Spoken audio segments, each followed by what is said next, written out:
Ayun po, unang po sa lahat, nagpapasalamat po ako sa ating Panginoon na tuloy po itong pinakihintay po namin event.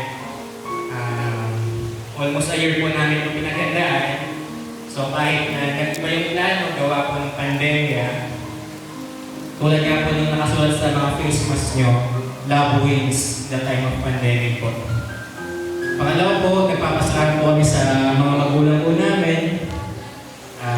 Mula po ng panahong hinihingi ko yung blessing ninyo para magpakasal na po kami.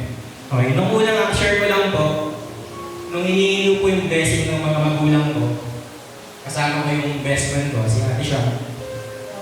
Sabi ko, magpapakasal na kami ni Rox. Gusto ko na magpakasalan si Rox. Ang sagot ko ng nanay ko kay Ate Siya, lasing ba yan?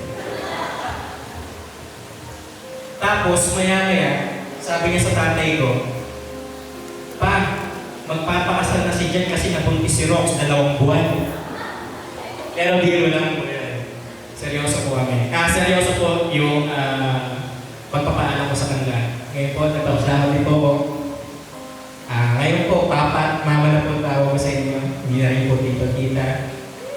Salamat po, pinagkalaw po sa akin si Rox. Hindi ko po sisirain ng tiwala niyo. Alagaan ko po si Rox, pati po yung magiging anak po namin. Sunod po, nagpapasalamat po sa mga ninong at ninang po namin. Actually, marami po dapat yung ninong-ninang namin, pero pinili po talaga namin. Salamat po. Sana po makahingi po kami ng, hindi man po pera, makahingi kami ng advice sa buhay pag-aasawa po, kung paano po ba maging isang asawa, paano po maging tatay, paano po maging nanay. Sunod po, nagpapasalamat po ako sa dapat po, nandito yung kuya ko sa mga kapatid ko. Namiss ko lang yung kuya ko. Sa special event na to, sana nakauwi siya. Yung kuya ko po kasi ay isang seaman po. December po siya makauwi. Sa kapatid ko, Angel, ngayon na akong magiging seryoso, hindi nyo na ako makakasama lagi sa bahay. Ikaw na muna bahala kay Papa at Mama. Si Kuya nasa barko, si Kuya dyan, may asawa na.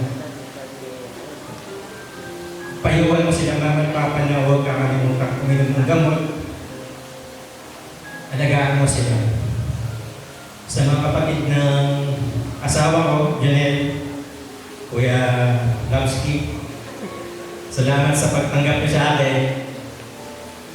Mamaya tuloy natin ang kwentuhan sa dyan sa gilid. Thank you, Kuya. Thank you, Janelle.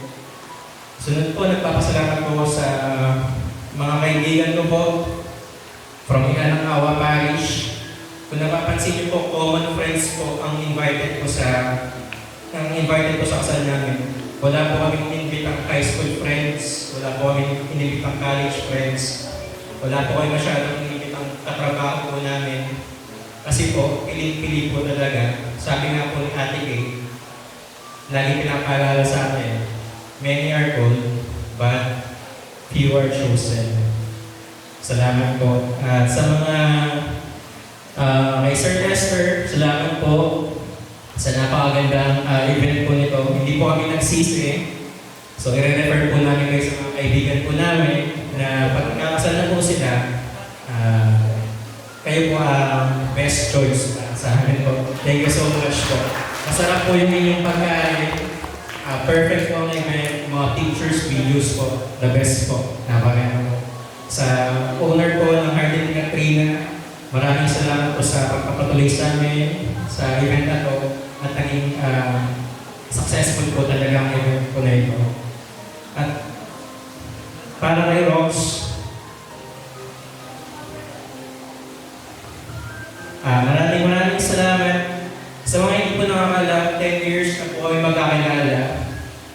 10 years na po dapat kaming mag-girlfriend, boyfriend, minus 3 years. Kasi nag-break po kami niya nung college.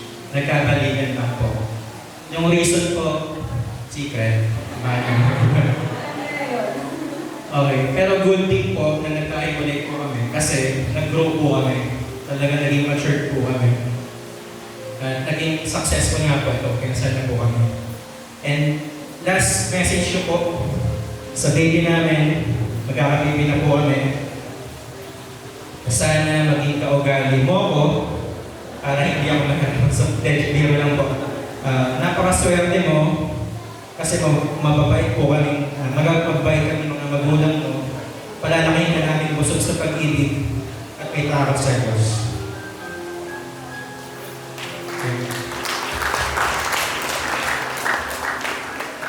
Ayun, so maraming salamat sa lahat ng nagpunta dito. Alam naman natin na every girl's dream is to wear their white dress, is to get married, and to walk in the aisle.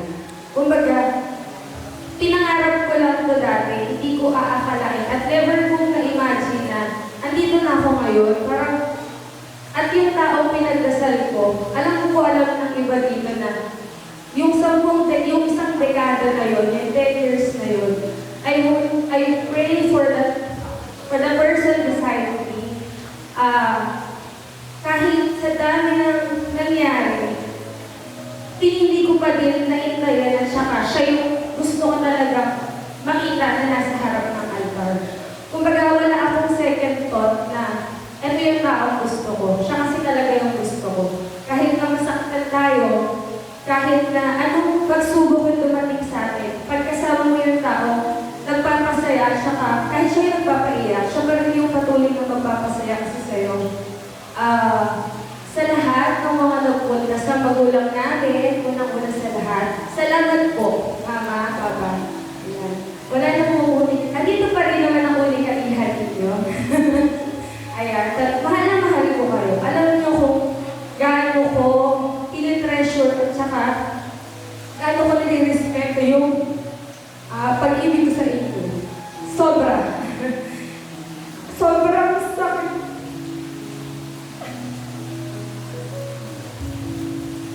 Parang sobrang hirap sa part ng babae na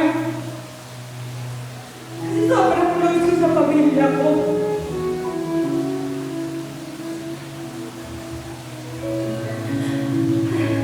Sobrang, siguro sa bawat babae dito, alam niyo yung feeling na kayo yung malapit kasi sa magulang na as much as possible, ako yung gusto kong kumalina sa kanila. Pero, darating talaga tayo sa punto na to na, eto, sabi mo na, gagawa namin ng sarili namin pamilya, pero hindi mawawala yung lahat ng aral na ibinigay nito sa amin. Kung ano kami lumaki. Kasi nakita ko kung gano'n yung pagpapalaki nila dito at saka nila Papa, at saka nila Mama, Angel, sobrang blessed ko na itong mga tao yung nakasama ko kasi hindi lang ako mahal nung tao na pinakasalan ko, kundi mahal ako ng pamilya nila Nina. Ayan, mahal ako ng pamilya ng dapat Andrada at nararamdaman ko yun. Sobrang salamat. Sa lahat ng mga ninong at ninang namin, opo, totoo yun. Sobrang dami po talaga namin in-invite.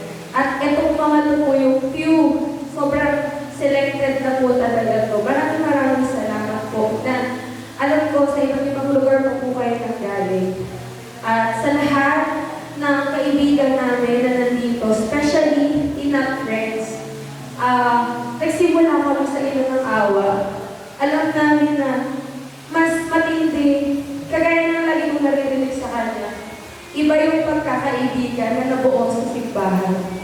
Kumbaga, alam kong kahit anong mangyari, meron akong mga taong hold back. From the start, umiyak ako, masaya ako, nabuntis ako, proposal, engagement, lahat kayo nandun. Lahat ng masasayang nangyayari sa buhay ko, lahat ng lungkot, bumagsak ako, bumasa, lahat nandun kayo para alalayan kami. Sa mga kamag-anak namin na nandito, nakakalungkot na po na hindi lahat is na-invite namin, pero due to protocols, kailangan po natin sumunod para iwas COVID. Lagi yung tandaan na mahal namin kayo at saka, syempre gusto namin na nandito kayo kaso hindi nga po pwede. At sa mga naging maid of honor, matron of honor, and best person namin, salamat kasi all throughout, kayo yung nakasama namin na sa pag-aasikaso at saka kayo talaga yung alam namin na confident namin na kahit anong mangyari, hindi kami iiwan. Kuya ko, kay Junel, ayun, ito, the best kasi yan. Kumbaga, sobrang close namin tatlo, kahit na sobrang layo ng agwat namin. Ganun yung gusto kong ma-impart dun sa magiging pamilya na bumubuin namin na kahit na magkakalayo mo yung maging edad namin, susubukin namin at saka gagawin namin na maging intakto. Naging saksi naman yung mga naging anak-anakan namin dyan na as much as possible is maging malapit talaga sa pamilya. In behalf ng namin, nagpapasalamat kami sa lahat-lahat. At kay Sir Lester, salamat po sa buong LL Events, Art from Fields, at sa lahat ng naging supplier namin. Hindi po namin in-expect na ganito kaganda at magiging ganito kasaya yung nangyari. At sa Izan, siyempre, sobrang wala akong masabi. As in, that Aldi version 2.0 talaga yung kilala at nasa harap ko ngayon. Hindi ito yung dating kilala ko. At kung nakikita niyo siya na masungit, moody, sobrang tapak, tsaka laging naglilid sa lahat ng bagay. Pag kami dalawa na lang, alam mo parang siya pinaamong tupa. Parang siya talagang, alam mo yung, siya yung laging biglang dumidikit, ganyan. Nakikita ko sa kanya kung gano'n siya pag-alaga sa mga naging estudyante niya, tsaka sa mga susunod pa naming mga magiging. So, yun lang po. Muli, maraming salamat sa haba na to. Enjoy po ang lahat at salamat sa pag-i-stay kahit na anong oras na sa mga pag-i-stay pa. So, alam niyo na, stay na po talaga kayo.